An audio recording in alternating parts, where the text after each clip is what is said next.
Inilah perjalanannya, ya. Perjalanannya. Kemudian ada lagi peperangan demi peperangan selepas itu. Orang-orang Islam ketika itu dipimpin oleh Imam Mahdi akan menghadapi peperangan demi peperangan.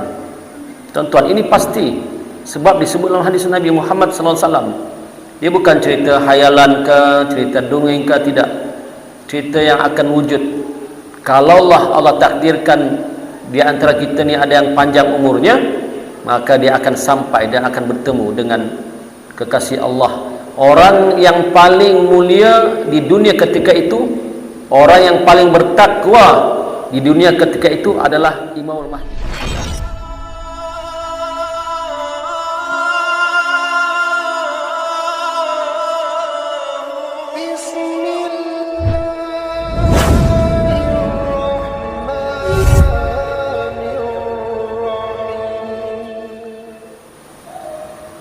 Assalamualaikum warahmatullahi wabarakatuh. Alhamdulillah, alhamdulillahilladzi hadana li hadza wa ma kunna linahtadiya laula an hadana Allah. Asyhadu an la ilaha illallah wahdahu la syarika lah wa asyhadu anna Muhammadan abduhu wa rasuluh. Allahumma shalli wa sallim ala sayyidina wa nabiyyina Muhammad wa ala alihi wa sahbihi ajma'in. Rabbi syrah li sadri wa yassir li amri wahlul 'uqdatam min lisani yafqahu qawli. Subhanaka la 'ilma lana illa ma 'allamtana innaka antal 'alimul hakim.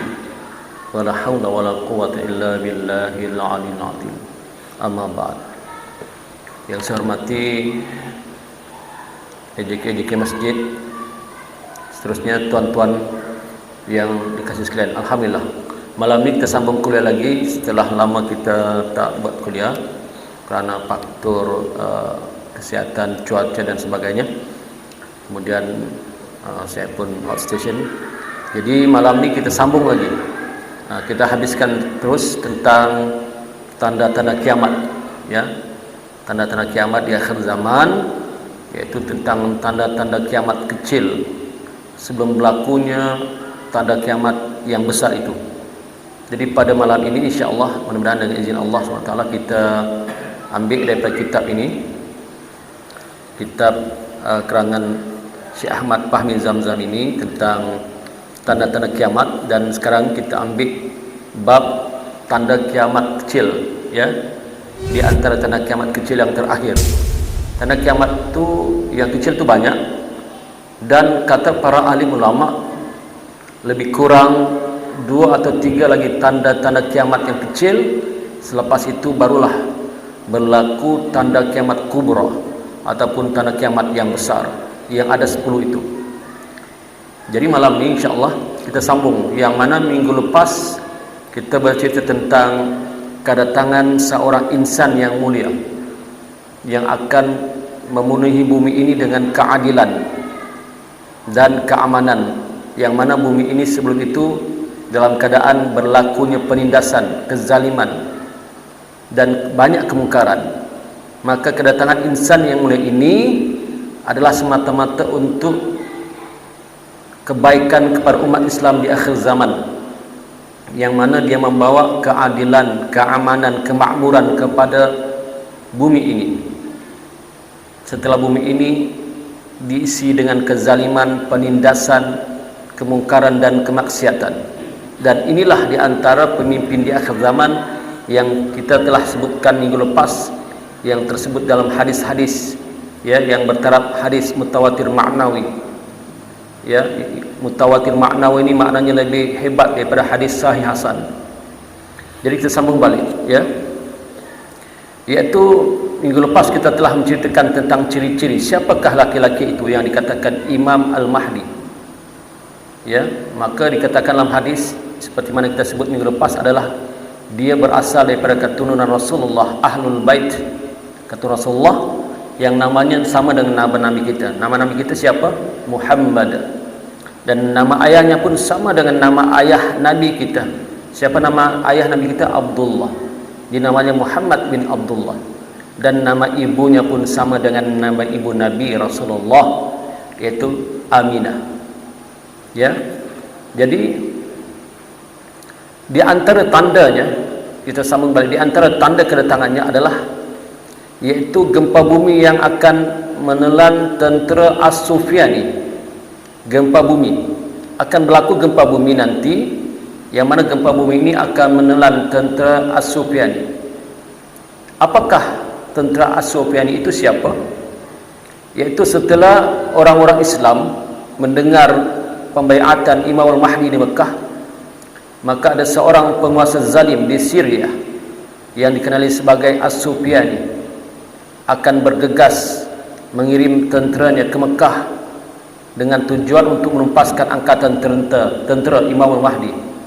Imam Mahdi ini artinya orang yang dapat petunjuk dari Allah, orang yang dapat hidayah dan petunjuk dari Allah, yang mana kita dah ceritakan minggu-minggu lepas, yang mana dia ini seorang insan yang dia sendiri pun tidak mahu mengaku sebagai Imam Mahdi, tetapi Allah pilih dia dan akhirnya dia menerimanya, dan Allah bagi islah dia ilmu pada satu malam. Semua ilmu-ilmu Allah bagi kepadanya pada satu malam sahaja. Subhanallah.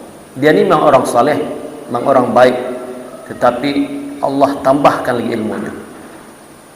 Maka apabila tentera As-Sufyani ini sampai ke satu tempat yang bernama Al-Baida, ada satu tempat Al-Baida. Tempat ini di mana tuan-tuan? Yaitu suatu tempat yang berhampiran dengan kota Madinah Al-Munawwarah. Di Madinah Al-Munawwarah itu tentera ini akan ditelan oleh bumi. Bermakna Al-Baida ini tempatnya ialah dekat kota Madinah Al-Munawwarah, ya, Madinah. Jadi tentera ini akan ditelan oleh bumi. Tiada seorang pun di antara mereka yang selamat kecuali 2 orang sahaja. Ramai tentera ya yang mengejar Imam Mahdi ini, ramai. Tapi semua tenggelam. Berlaku gempa bumi itu, tenggelam semuanya kecuali 2 orang sahaja. Seorang dari mereka itu akan kembali ke Syria membawa berita sedih tentang nahas tentera itu kepada As-Sufyani, dan 1 orang lagi akan pergi ke Mekah membawa berita gembira kepada Imam Al-Mahdi. Subhanallah tuan-tuan. Jadi kalau ada orang di akhir zaman ini, zaman kita ini, yang mengaku bahwa dialah Imam Mahdi, tiba-tiba belum ada tanda-tanda seperti berlaku gempa bumi di Al-Baida dekat Madinah Al-Munawwarah itu, maka nyata orang itu bukanlah Imam Al-Mahdi, tapi dia adalah Imam Mahdi palsu, ya, bukan original.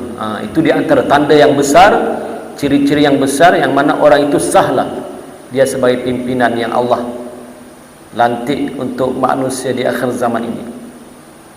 Kemudian setelah itu Imam Mahdi pun akan mengumpulkan kekuatan tenteranya. Jadi bila Imam Mahdi mendengar yang 1 orang selamat tadi itu membawa berita gembira kepada Imam Mahdi, maka Imam Mahdi pun mengumpulkan tenteranya. Siapa tenteranya? Tenteranya adalah orang-orang yang saleh, di kalangan orang-orang saleh. Dan ada setengah ulama mengatakan tentulah tenteranya itu adalah di kalangan yang pertama dan utama adalah para wali Allah, dan kedua orang-orang saleh.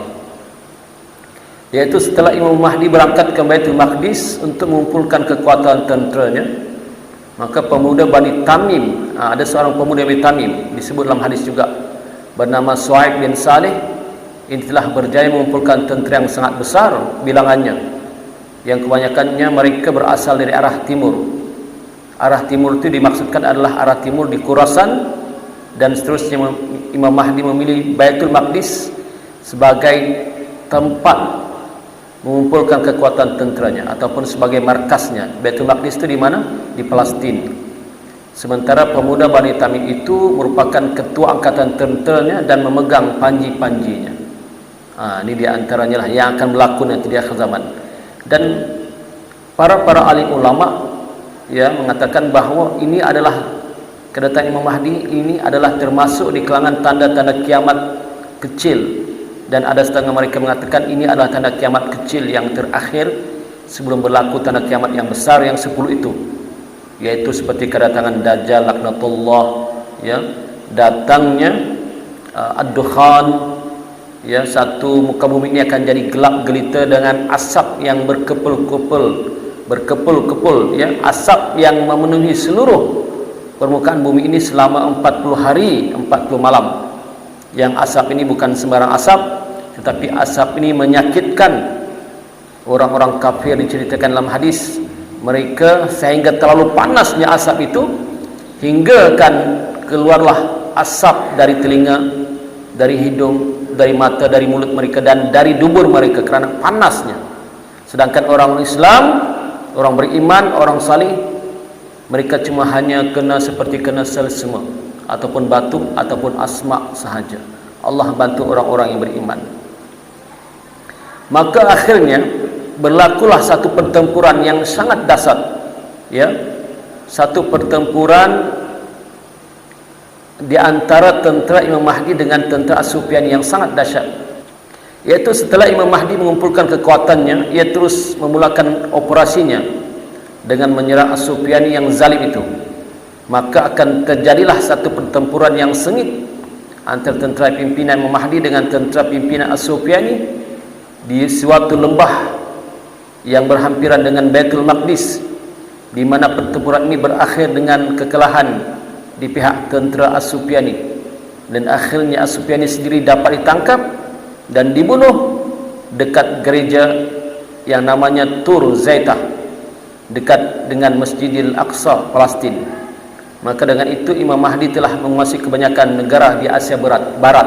Ceritanya adalah, untuk mengatakan tuan-tuan, di Palestin itu sebenarnya bukan saja orang Islam yang ada juga orang bukan Islam di situ.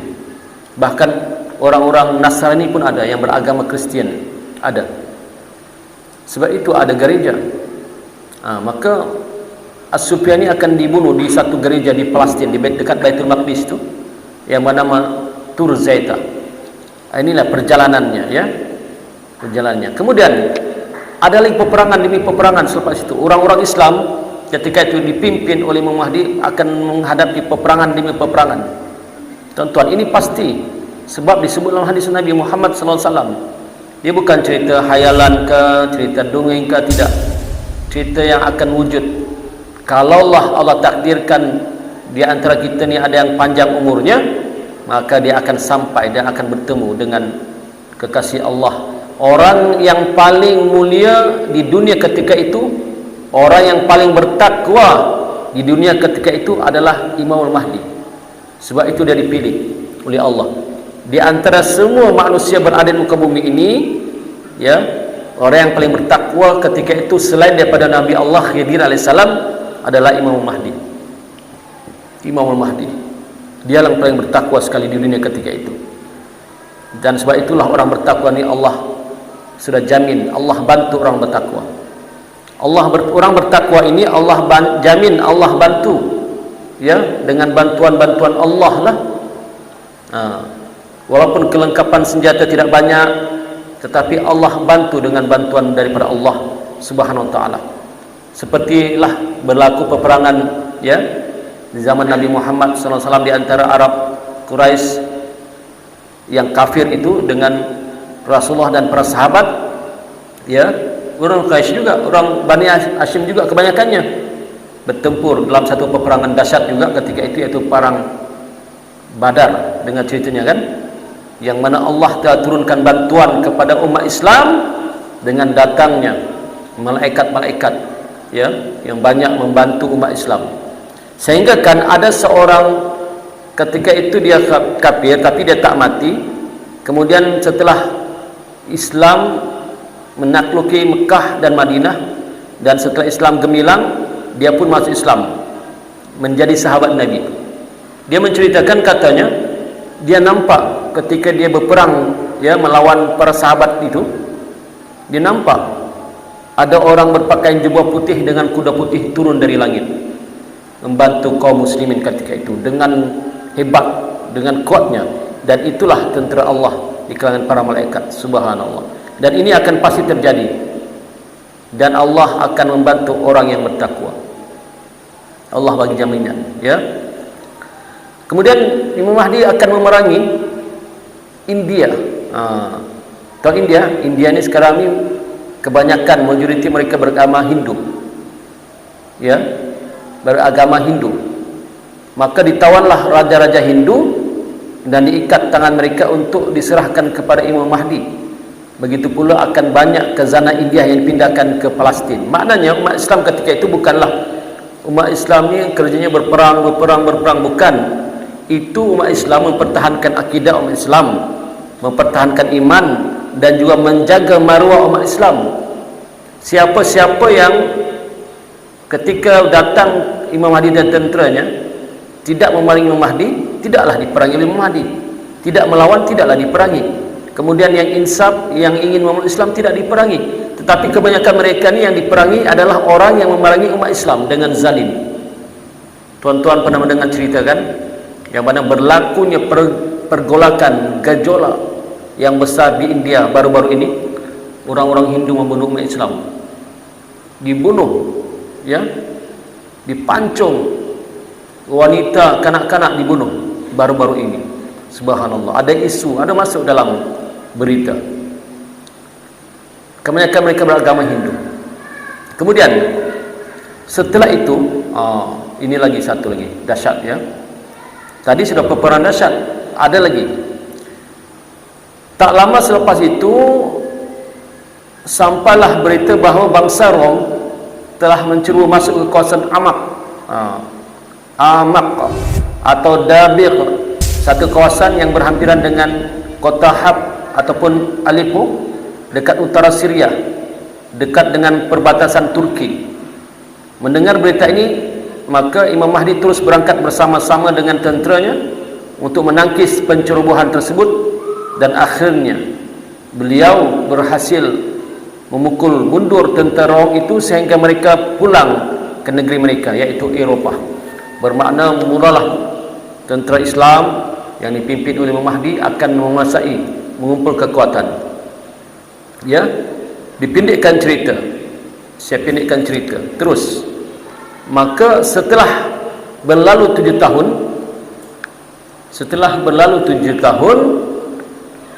8 tahun atau 9 tahun kemakmuran di atas muka bumi ini, ketika Islam memerintah bumi ini dengan aman, makmur, cantik, indah, molek, kata orang.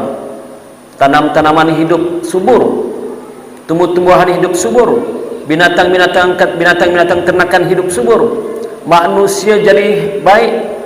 Maka itulah yang Allah katakan dalam Quran, "Lau anna ahlul qura amanu wattaqau la fatahna 'alaihim barakatin minas sama'i wal ardh." Ya, lau anna ahlul qura, jika penduduk kampung itu benar-benar beriman dan bertakwa kepada Allah, niscaya kami, yakni Allah, akan turunkan berkat dari pintu langit dan bumi. Makmur manusia ketika itu, aman manusia ketika itu. Tetapi ada satu lagi ujian yang dahsyat, ya, ujian yang dahsyat. Setelah Islam makmur, aman, damai, datang lagi ujian yang terbesar sekali dalam sejarah dunia sejak zaman Nabi Adam alaihissalam diciptakan oleh Allah. Maka muncullah tanda kiamat yang pertama. Kata setengah ulama berdasarkan hadis, tanda kiamat yang pertama, kata setengah ulama, ada ulama yang lain mengatakan tanda kiamat pertama adalah turunnya ad-dukhan. Ada setengah ulama dia katakan munculnya ad-dajjal, laknatullah, al-masih ad-dajjal. Kerana susunan hadis Nabi Muhammad SAW itu, ya, tidak tersusun urutannya. Tanda kiamat besar ada 10, tetapi urutannya tidak tersusun. Urutannya tidak tersusun. Setengah hadis mengatakan Dajjal dulu, setengah hadis mengatakan Dukhan dulu, tidak tersusun. Setengah hadis lain pula mengatakan matahari dulu. Maka para alim ulama mutakhirin mengatakan ada yang berpendapat Dajjal dahulu dan ada yang berpendapat Dukhan dulu. Kitab ini, kerana si Fahmi Zamzam ini mengatakan, dia kata di antara tanda selepas Islam gemilang dipimpin oleh Imam Mahdi, maka akan muncul satu tanda kiamat yang besar, yang dahsyat. Yang mana tanda kiamat ini, sejak Allah menciptakan Nabi Adam AS belum pernah berlaku sejarah ujian demi ujian yang sangat dahsyat, melainkan dengan datangnya Ad-Dajjal laknatullah.